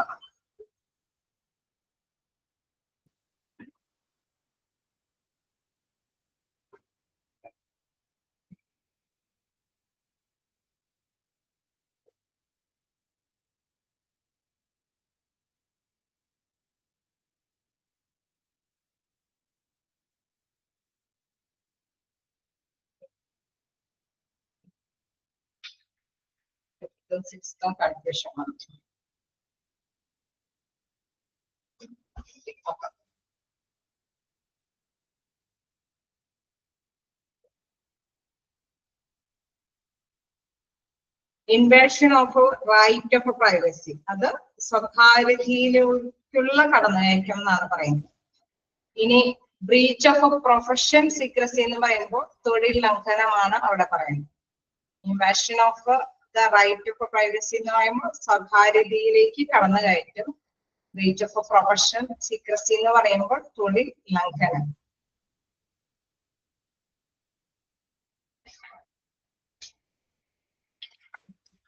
ഓക്കെ, അപ്പം ഇങ്ങനെയും ഒരു കാര്യങ്ങൾ മനസ്സിലാക്കി വെക്കാം. അപ്പൊ നമുക്കറിയാലോ നമ്മള് പൊതുജനങ്ങളാക്കുമ്പോൾ കുറച്ച് അവയർനെസ് ഇതുമായി ബന്ധപ്പെട്ടൊക്കെ ഉണ്ടായിരിക്കണം. ഇതിനനുസരിച്ചിട്ടുള്ള സിവിലിയൻ ആയിട്ടുള്ള കാര്യങ്ങളിലേക്ക് കിടക്കാനായിട്ട് സാധിക്കും. നെക്സ്റ്റ് എന്ന് പറയുന്നത് എന്താണ് മിസ്ലേനിയസ് ടോൾസ്. അതിലെന്താ പറയുന്നത് ന്യൂയിസൻസ് എന്ന് പറയുമ്പോൾ ഇൻകൺവീനിയൻസ് ടു പബ്ലിക്, അതായത് പൊതുജനത്തിന് അസൗകര്യം ഉണ്ടാക്കുന്ന കാര്യങ്ങൾ. ശല്യം, ഉപദ്രവം നമ്മൾ പറയാ അല്ലെ. ഹോസ്പിറ്റൽ എന്ന് പറയുന്നത് നമുക്ക് ആ ഇടം എന്ന് പറയുന്നത് ഭയങ്കര ബുദ്ധിമുട്ടുള്ള ഒരു ഇടമാക്കി മാറാൻ പാടില്ല. അപ്പൊ അങ്ങനെയുള്ള കാര്യങ്ങൾ ഉണ്ടാകില്ല. ഇൻകൺവീനിയൻസ് ടു പബ്ലിക്, അതായത് പബ്ലിക്കിന് പൊതുജനങ്ങൾക്ക് ഒരു ശല്യപ്പെടുത്തുന്ന ഒരിടമായിട്ട് മാറാൻ പാടില്ല. ദെൻ മിസ്റെപ്രസെന്റേഷൻ, അതായത് എന്താണ് ഡിസീറ്റ്, അതായത് തെറ്റായി അവതരിപ്പിക്കുക, അങ്ങനെയുള്ള വഞ്ചന, അതൊക്കെ നിറഞ്ഞ കാര്യങ്ങൾ അല്ലെ. നമുക്കറിയാം ചില ഹോസ്പിറ്റലിൽ ഇപ്പൊ അബോർഷൻ മാത്രം നടത്തുന്ന ചില കേസുകളൊക്കെ ഉണ്ട്. അപ്പൊ അത് നിയമ സാധ്യതയുള്ള ഒരു സംഭവം അല്ല അല്ലെ. അപ്പൊ അങ്ങനെയൊക്കെയുള്ള കാര്യങ്ങൾ മിസ്റെപ്രസെന്റേഷൻ, ഡെസീറ്റ്, അതിന്റെ വേർഡ്സുകൾക്കൊക്കെ ഒരു എക്സാക്ട് മീനിങ് ഉണ്ട്. ഡെസീറ്റ് എന്ന് പറയുമ്പോൾ തെറ്റായി അവതരിപ്പിക്കൽ അല്ലെങ്കിൽ വഞ്ചന. മിസ്റെപ്രസെന്റേഷൻ എന്ന് പറയുമ്പോൾ തെറ്റായി അവതരിപ്പിക്കുക, അല്ലെങ്കിൽ ഡെസീറ്റ് എന്ന് പറഞ്ഞു കഴിഞ്ഞാൽ വഞ്ചന. പിന്നെ ഡിഫാമിനേഷൻ എന്താണ് അത് അപകീർത്തിപ്പെടുത്തൽ. എന്താണ് ഡിഫാമിനേഷൻ എന്ന് പറയുന്നത് അപകീർത്തിപ്പെടുത്തല്. സ്ലാൻഡർ, ലിബൽ എന്നൊക്കെ പറയുമ്പോൾ അപവാദം, എന്തെങ്കിലും മായം ചേർക്കൽ, അങ്ങനെയൊക്കെയുള്ള കാര്യങ്ങളൊക്കെയാണ് ഉദ്ദേശിക്കുന്നത്. അതേമാതിരി തന്നെ മിസ്ലേനിയസ് പ്രോസിക്യൂഷൻ, അതായത് ക്ഷുദ്രകരമായ അവതരണം. അതായത് ഇതിന്റെ ഹോസ്പിറ്റലിൽ നല്ല കാര്യങ്ങളല്ലാതെ ചില കാര്യങ്ങളെല്ലാം റോങ് ആയിട്ട് ചെയ്യാറുണ്ട് അല്ലെ. എല്ലാ ഹോസ്പിറ്റലിലും അല്ല, എല്ലായിടത്തും അല്ല, ചിലപ്പോ ചില കേസുകളിലെല്ലാം ചില റോങ് ആയിട്ടുള്ള കാര്യങ്ങളൊക്കെ അല്ലെ, നമ്മളിപ്പോ ഓപ്പറേഷൻ കഴിഞ്ഞിട്ട് ചിലപ്പോൾ ചില നല്ല എന്താണ് അവയവങ്ങളൊക്കെ എടുത്ത് മാറ്റിക്കൊണ്ട് പോകും എന്നൊക്കെ ഉള്ള കാര്യങ്ങളൊക്കെയാണ്. അപ്പൊ അതെല്ലാം എന്താണ് അതിൻ്റെതായ റൂൾസ് ആൻഡ് റെഗുലേഷൻസ് അനുസരിച്ചിട്ടാണ് ഡോക്ടേഴ്സ് ചെയ്യുമ്പോൾ കണ്ണിൽ പൊടിയിട്ടിട്ടൊക്കെ ആയിരിക്കും അല്ലെ അവരെ കൃത്യം ചെയ്ത് അവരൊക്കെ ആയിട്ട് മാന്യമായിട്ട് തന്നെ കൈകാര്യം ചെയ്തിരിക്കും.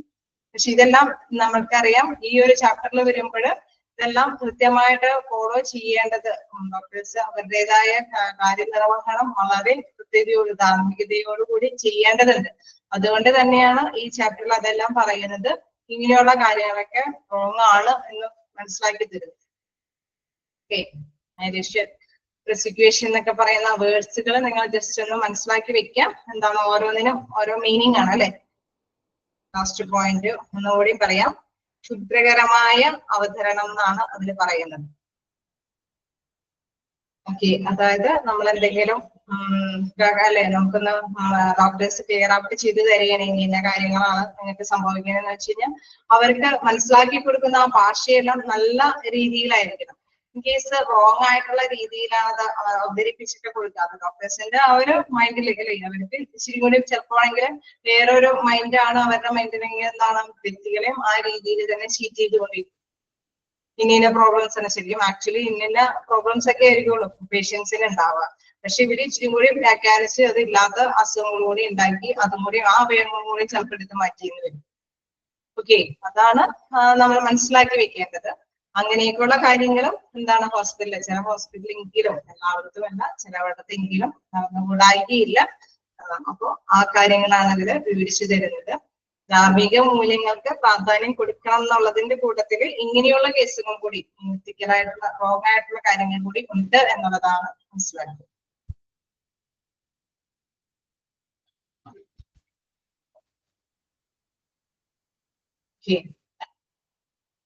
ഒന്നുകൂടി ഞാൻ ജസ്റ്റ് വേണമെങ്കിൽ മീനിങ്സ് ഒന്ന് പറഞ്ഞു കൊടുക്കാം.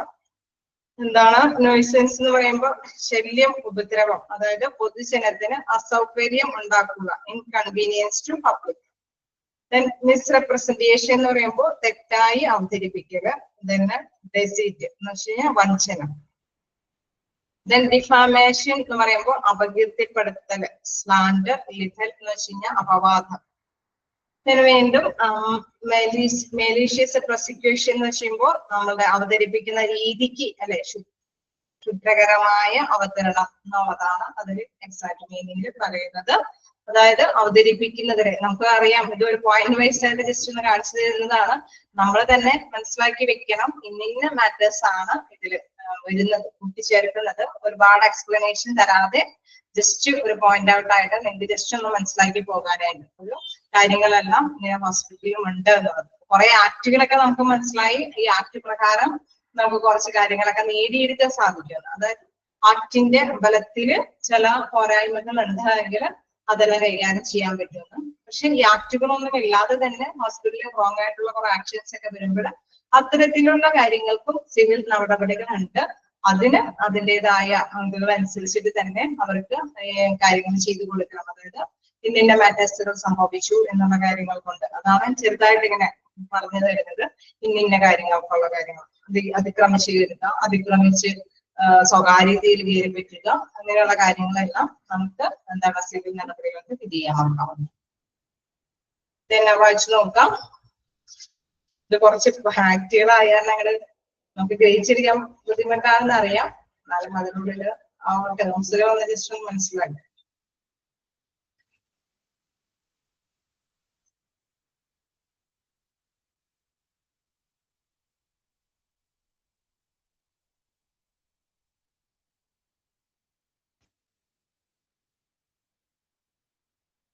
നമുക്ക് എന്തെങ്കിലും പ്രവർത്തകരുണ്ടെങ്കിൽ ചോദിക്കാം.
നിങ്ങൾക്ക് ഡിസ്ചാർജ് പ്രോസസ് എടുത്തതല്ലേ?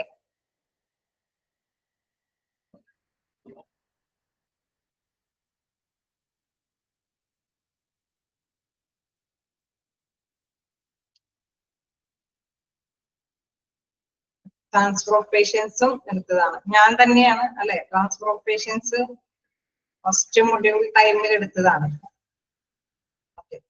അതൊന്ന് ഈ ടൈമിലാണ് കേട്ടോ എക്സാമിന് വരുന്നത്, ഈ മൊഡ്യൂളിലാണ്. അത് ഓർത്ത് വെച്ചിരിക്കണം. ട്രാൻസ്ഫർ ഓഫ് പേഷ്യൻസും ഹ്യൂമൻ റിസോഴ്സസും ethical and legal issues, audit. Okay, ഈ 4 ചാപ്റ്റേഴ്സ് ആണ് ഈ ഒരു ഇതിലുള്ളത്. ഈ മൊഡ്യൂൾ 3 എനിക്കുള്ളത്.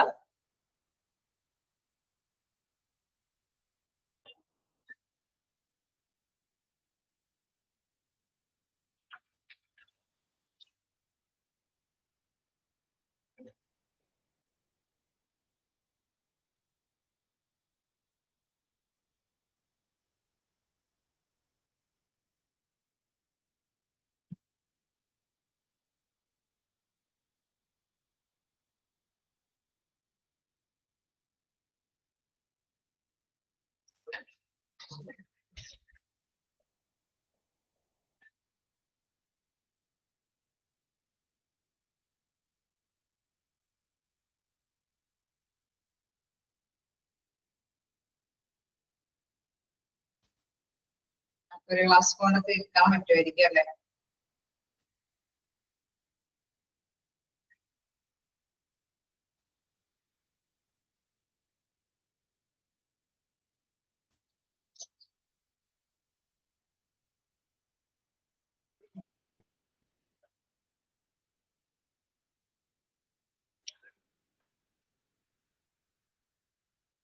നിങ്ങൾ അടുത്ത ഇതിലേക്ക് വരുമ്പോഴേക്കും ഒന്ന് നോക്കി വെച്ചേര്. അതായത് an overview of health and hospital administration. Next മൊഡ്യൂളിലെയാണ്. നിങ്ങളുടെ കയ്യിൽ ഉണ്ടാവും അല്ലെ PDF ഇതിന്റെയൊക്കെ ഇല്ലേ നെക്സ്റ്റ് മൊഡ്യൂളിന്റെ? an overview of health and hospital administration.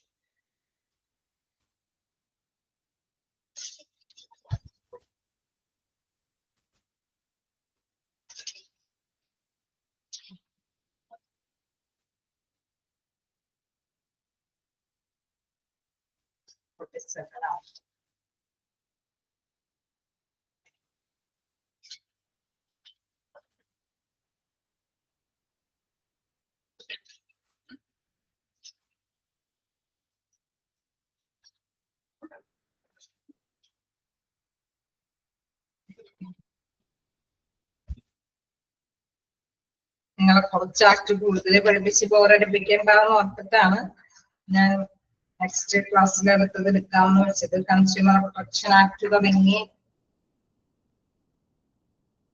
വേറൊരു ടേമാണ്, അത് ഉപഭോക്തൃ അതുകളാണ്, ഒരു ബിസിനസ് ടേംസിൽ വരുന്നതാണ്. ഇതുവരേക്ക് നമ്മള് ഹോസ്പിറ്റലിലും എന്താ പറയുന്നത് അതിന്റെ ഒരു അക്കൗണ്ട്സും കുറച്ച് കാര്യങ്ങളൊക്കെ കൂടി മിക്സ് ചെയ്തിട്ടുള്ളതാണ്. അപ്പം ഇതുവരേക്ക് നിങ്ങൾ വായിച്ചു നോക്കിയായിരുന്നോ?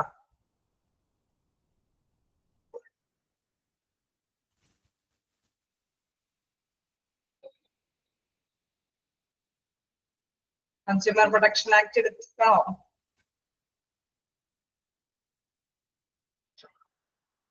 എങ്കിൽ നമുക്ക് അതൊന്ന് സ്റ്റാർട്ട് ചെയ്യാം. അതിന് സമയം കളയണ്ട, നമുക്ക് എന്താന്നുള്ളത് ജസ്റ്റ് നോക്കാം. ഇതാണ് കൺസ്യൂമർ പ്രൊട്ടക്ഷൻ അല്ലെ. കൺസ്യൂമർ എന്ന് പറയുമ്പോൾ തന്നെ നമുക്കറിയാം ഉപഭോക്തൃ അല്ലെ, നമ്മുടെ ഉപഭോക്താക്കൾ സെയിൽസും സെയിൽ നടത്തുന്ന ഉടമയും അതേമാതിരി തന്നെ ഉപഭോക്താക്കളായിട്ടുള്ള കൺസ്യൂമേഴ്സ്. അവരെ എപ്പോഴും എന്താണ് അവർക്ക് ഉപഭോക്താക്കൾക്ക് സംരക്ഷണം നൽകുക എന്നുള്ള ഒരു കാര്യം. അതിനുവേണ്ടി അത് മാത്രമല്ല ഉപഭോക്തൃമായിട്ടുള്ള എന്തെങ്കിലും തർക്കങ്ങൾ ഉണ്ടെങ്കിൽ പരിഹരിക്കുന്നതിനും വേണ്ടിയിട്ടുള്ള ഒരു ആക്ടാണ് ഇത് consumer protection act.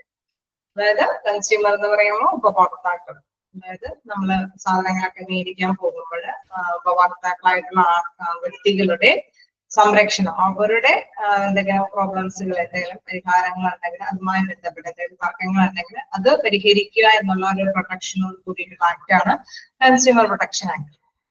Okay, this act came into force that is 1st September 1987. അതായത് 1987 സെപ്റ്റംബർ 1 മുതലാണ് ഈ ആക്ട് വരുന്നത്. എന്താണ് consumer protection act? Advantage, minimal cost is involved and matter is decided within 3 to 4 months. അതായത് അതിന്റെ അഡ്വാൻറ്റേജ് പ്രധാനമായിട്ടും ഒരു minimum cost അല്ലെ. കൺസ്യൂമേഴ്സ് എന്നൊക്കെ പറയുമ്പോൾ നമുക്കറിയാം അവർക്ക് ഫേവറബിൾ ആയിട്ടുള്ള ആക്ട് ആണ്. അതായത് ഉപഭോക്താക്കളെ സംരക്ഷിക്കുക എന്നുള്ള ഒരു ഇതോട് കൂടിയിട്ടാണ്.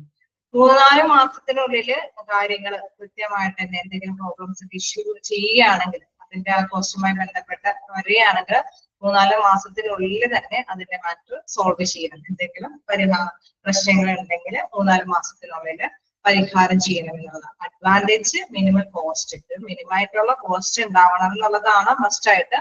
അതോടൊപ്പം തന്നെ എന്തെങ്കിലും പ്രോബ്ലംസ് ഇഷ്യൂ ചെയ്യുകയാണെങ്കിൽ അതൊരു 3-4 മാസത്തിനുള്ളിൽ പ്രോബ്ലം സോൾവ് ചെയ്യണം.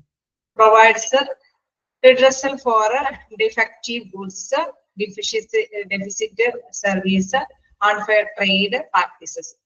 അതായത് നമുക്കറിയാം എന്തെങ്കിലും അല്ലെ കൃത്യമായിട്ടുള്ള രീതിയിലല്ലാതെ എന്തെങ്കിലും കൊള്ളില്ലാത്ത സാധനങ്ങൾ അല്ലെ, ഡെഫിസിറ്റ് ഗുഡ്സ് എന്നൊക്കെ പറയുമ്പോൾ നമുക്കറിയാം നല്ല രീതിയിലുള്ളാത്ത സാധനങ്ങൾ, വികലമായ സാധനങ്ങൾ ഉണ്ടാവുക, അല്ലെങ്കിൽ എന്താണ് അനാവശ്യമായിട്ടുള്ള എന്തെങ്കിലും ഡെഫിസിറ്റ് സർവീസ്, നല്ല രീതിയിലല്ലാത്ത സേവനങ്ങൾ. അതായത് കൃത്യമായിട്ട് ഇപ്പൊ നമ്മളിപ്പോ ഒരു സാധനം മേടിക്കുകയാണ്, ഒരു TV മേടിക്കുകയാണ്, ഇലക്ട്രോണിക്സ്, അപ്പൊ അതിൽ പറയുന്ന രീതിയിലൊക്കെ നമുക്ക് സർവീസ് ചെയ്ത് നിങ്ങളുടെ വീട്ടിൽ കൊണ്ടുവന്ന് ഫിറ്റ് ചെയ്ത് തരും, എന്തെങ്കിലും ഇതുകളുണ്ടെങ്കിൽ ഇത്ര മാസത്തിനുള്ളിൽ ഉണ്ടെങ്കിൽ അത് പരിഹരിച്ചു തരും, കുറെ ഇതുകളൊക്കെ വാഗ്ദാനങ്ങളൊക്കെ നൽകിയിട്ടായിരിക്കും നമ്മൾ അവിടെ നിന്ന് സാധനങ്ങളൊക്കെ പർച്ചേസ് ചെയ്ത് കൊണ്ടുപോകുന്നത്. പക്ഷെ ഇത്തരത്തിലുള്ള സേവനങ്ങളൊന്നും ഇല്ല എങ്കിൽ അല്ലെ, ദൗർലഭ്യത, ഡെഫിസിറ്റ് സർവീസ് എന്ന് പറയുമ്പോൾ ആ സേവനങ്ങൾക്ക് എന്തെങ്കിലും ദൗർലഭ്യം വരുമ്പോൾ, അൺഫെയർ ട്രേഡ് പ്രാക്ടീസസ്, കറക്റ്റ് ആയിട്ടുള്ള രീതിയിലുള്ള കച്ചവടം എല്ലാം നടത്തിയിരിക്കുന്നത് എങ്കിൽ അതുമായി ബന്ധപ്പെട്ട എന്തെങ്കിലും പ്രോബ്ലംസ് ഇഷ്യൂ ചെയ്യുകയാണെങ്കിലും എന്താണ് ഈ ആക്ടിന്റെ കീഴിൽ നമുക്ക് പ്രൊട്ടക്ഷൻ കിട്ടും അല്ലെ. നമ്മൾ പറയുന്ന രീതി അനുസരിച്ചല്ലേ വാറന്റി കാർഡുകളൊക്കെ നമ്മൾ സൂക്ഷിച്ചു വെക്കണം എന്ന് പറയുന്നത് എന്തുകൊണ്ടാണ്? അതില് പറയുന്ന ടൈമിനുള്ളിൽ എന്തെങ്കിലും പ്രോബ്ലംസ് ഇഷ്യൂ ചെയ്തിട്ട് നമ്മൾ കൊണ്ട് ചെന്നിട്ട് ശരിയാക്കി തന്നില്ലെങ്കിൽ എന്താണ് നമുക്ക് അതുമായി ബന്ധപ്പെട്ട് കേസൊക്കെ ഇഷ്യൂ ചെയ്യാനുള്ള കാര്യമുണ്ട്. കാരണം അതില് അങ്ങനെയുള്ള രീതിയിലാണ് അതൊക്കെ തരുന്നത്. അപ്പൊ അവർക്ക് കൺസ്യൂമേഴ്സിന് പ്രൊട്ടക്ഷൻ കൊടുക്കുന്ന ഈ ആക്ട് അനുസരിച്ചിട്ട് ഇതുമായി ബന്ധപ്പെട്ടുള്ള സർവീസുകളും കാര്യങ്ങളും കിട്ടിയില്ലെങ്കിൽ നമുക്ക് നേരെ കോടതിയെ സമീപിച്ച് അതിന് അർഹതമായ കാര്യങ്ങളെല്ലാം നേടിയെടുക്കാനായിട്ട് സാധിക്കും. ഓക്കെ, ഇനി കൺസ്യൂമർ എന്താണ്? A person who ഹയർസ് any service for any considerations. നമുക്കറിയാം ഹോസ്പിറ്റലിലെ കൺസ്യൂമർ എന്ന് പറയുമ്പോൾ എന്താണ്? അവിടെ സാധനങ്ങളെല്ലാം നമ്മൾ മേടിച്ചെടുക്കുന്നത്. അവിടെ എന്താണ് നമ്മൾ മേടിച്ചിരിക്കുന്നത്? അവിടുത്തെ സേവനങ്ങളാണ് പർച്ചേസ് ചെയ്യുന്നത്. പേഷ്യൻസ് ആണ് അവിടുത്തെ കൺസ്യൂമർ. അവരെന്താണ് ചെയ്യുന്നത്? മേടിച്ചിരിക്കുന്ന സാധനങ്ങളല്ല, അവിടുത്തെ സേവനങ്ങൾ അല്ലെ, ഡോക്ടേഴ്സിന്റെ നഴ്സുമാരുടെ സേവനങ്ങളാണ് ഈ പേഷ്യന്റ് മേടിച്ചെടുക്കുന്നത്. ഓക്കെ, സർവീസ് ആണ് മേടിച്ചെടുക്കുന്നത്. അതാണ് അവിടുത്തെ consumer. A person who ഹയർസ് any service for any consideration, എന്തെങ്കിലും കൺസിഡറേഷന്റെ ബേസിൽ. അതായത് നമുക്കറിയാം ഹോസ്പിറ്റലിൽ നമ്മൾ പേയ്മെന്റ് ചെയ്തിട്ടാണ് അവിടെ നിന്ന് നമ്മൾ സേവനം മേടിച്ചെടുക്കുന്നത്. അപ്പൊ ഹോസ്പിറ്റലിലെ കൺസ്യൂമർ എന്ന് പറയുന്നത് പേഷ്യന്റ് ആണ്. ഡെഫിഷ്യൻസി എന്താണ്? ഡെഫിഷ്യൻസി എന്ന് പറയുന്നത് a fault, imperfection, shortcoming or inadequacy in the quality, nature and manner of a performance of a contract or otherwise in relation to the service. അപ്പൊ നമുക്കറിയാം നമ്മള് സാധനം മേടിക്കുമ്പോഴുണ്ടാകുന്ന കാര്യത്തിൽ പെട്ടെന്ന് നമുക്ക് ക്ലിക്ക് ചെയ്യും അല്ലെ. അതേസമയം നമ്മൾ സേവനം മേടിക്കുമ്പോഴും എന്താണ്? ആ സേവനം എന്ന് പറയുന്നത് ട്രീറ്റ്മെന്റിന്റെ ആ ഒരു ബേസില് നമ്മുടെ അസുഖങ്ങൾ ഭേദമാകും. അപ്പൊ കണ്ണ് കാണാതെ ചെന്നിട്ട് നമ്മൾ ഹോസ്പിറ്റൽ ഓപ്പറേഷൻ ഒക്കെ കഴിഞ്ഞിട്ട് ഉള്ള കണ്ണ് പോയി കിട്ടുകയാണെങ്കിൽ എന്താണ് നമുക്ക് സേവനം കിട്ടിയിട്ടുണ്ടോ? ഇല്ല. അവര് പറഞ്ഞ മാതിരിക്ക് നമ്മൾ അവർക്ക് കാഴ്ചവെച്ച് എന്താണ് നമ്മളുടെ ഫണ്ടും കാര്യങ്ങളൊക്കെ അവർക്ക് കൊടുത്ത് അവരുടെ സേവനമാണ് നമ്മൾ ആവശ്യപ്പെട്ടത്. പക്ഷെ കൃത്യമായിട്ട് നമുക്കത് കിട്ടിയില്ലെങ്കിൽ എന്താണ് അത് അപാകതയാണ്, അവരുടെ ഫോൾട്ടാണ് അല്ലെ. അപ്പൊ അതുമായി ബന്ധപ്പെട്ട് നമുക്ക് അതിൻ്റെതായ കേസുകൾ ചാർജ് ചെയ്യാനായിട്ട് സാധിക്കും. അതിപ്പോ കൺസ്യൂമർ പ്രൊട്ടക്ഷൻ ആക്ടിന്റെ കീഴിൽ വന്നിട്ട് നമുക്ക് ചാർജ് ചെയ്യാനായിട്ട് സാധിക്കും. A fault, imperfection, shortcoming or inadequacy in the quality. നമുക്കറിയാം ക്വാളിറ്റിയോട് കൂടിയിട്ടെല്ലാം കിട്ടിയിരിക്കുന്നത് അല്ലെങ്കിൽ nature manner of performance of A contract അനുസരിച്ച്, അതായത് നമ്മുടെ ടേംസ് ആൻഡ് കണ്ടീഷനിൽ നമ്മൾ എന്തെങ്കിലും സൈൻ ചെയ്തിട്ടൊക്കെ ആയിരിക്കും ഓപ്പറേഷനിൽ നമ്മൾ വിധേയമാകുന്നത്. പക്ഷെ ഓപ്പറേഷൻ കഴിഞ്ഞിട്ട് നമുക്ക് ചിലപ്പോ ചില ഫോൾട്ടുകൾ സംഭവിക്കാല്ലേ. രോഗിയായതുകൊണ്ട് നമുക്കറിയാം മനുഷ്യന്റെ എന്താ പറയുക ഒരു മെക്കാനിസം തന്നെയാണ്. അതിന് എന്തെങ്കിലുമൊക്കെ ഫോൾട്ട് സംഭവിക്കുമ്പോൾ അപകടവശാൽ ഇതൊക്കെ സംഭവിക്കാം, എന്തെങ്കിലും കാര്യങ്ങളൊക്കെ വരാം. ഇൻ കേസ് ചില കാര്യങ്ങളൊന്നും പ്രോബ്ലംസ് ഒന്നും ഇല്ലാതെ തന്നെ ഫോൾട്ട് സംഭവിച്ചിട്ടുണ്ടെങ്കിൽ അതുമായിട്ട് എന്താണ് കൺസ്യൂമർ പ്രൊട്ടക്ഷന്റെ ആക്ടിന് കീഴിൽ വന്നിട്ട് നമുക്കത് ഇഷ്യൂ ചെയ്യാനായിട്ട് സാധിക്കും. For otherwise in relation to the സർവീസുകളിൽ വേറെ ഏതെങ്കിലും രീതിയിൽ അല്ലെ. നമുക്കറിയാം ചില കേസുകളിൽ നമുക്കറിയാം മനുഷ്യന്റെ ഇതുകൾ കൊണ്ട് വേരിയേഷൻ കൊണ്ട് സംഭവിച്ചായിരിക്കും ചില ഫോൾട്ടുകൾ. അതായത് ഫോൾട്ട് അല്ല, ചില അല്ലെ ഹോസ്പിറ്റലിൽ നമ്മള് ഹെൽത്ത് ക്ഷയിച്ചു പോയിട്ടുണ്ടാകും ചില കാര്യങ്ങൾ. പക്ഷെ വേറെ ഒരു പ്രോബ്ലം ഇല്ലാതെ തന്നെ നമ്മളുടെ ഇത് നമ്മള് പ്രശ്നമില്ലാതെ തന്നെ നമുക്ക് നന്നായിട്ടുള്ള കാര്യങ്ങളിലേക്ക് വന്നിട്ടുണ്ടെങ്കിൽ അതുമായി ബന്ധപ്പെട്ട് ഇഷ്യൂ ചെയ്യാനായിട്ടുള്ള സാധ്യതയാണ്. എന്തെങ്കിലും ഉണ്ടെങ്കിൽ ഡൗട്ട് ക്ലിയർ ചെയ്യാം. നെക്സ്റ്റ് ക്ലാസ്സിൽ കൺസ്യൂമേഴ്സിന്റെ പ്രൊട്ടക്ഷൻ ആക്ട് ആണ് ജസ്റ്റ് പറഞ്ഞു നിർത്തിയത്. നിങ്ങൾക്ക് എന്തെങ്കിലും ഇതിലെ ഡൗട്ടുകൾ നെക്സ്റ്റ് ക്ലാസ്സിൽ ക്ലിയർ ചെയ്തു. ബൈ. നെക്സ്റ്റ് ക്ലാസ്സിൽ കാണാം.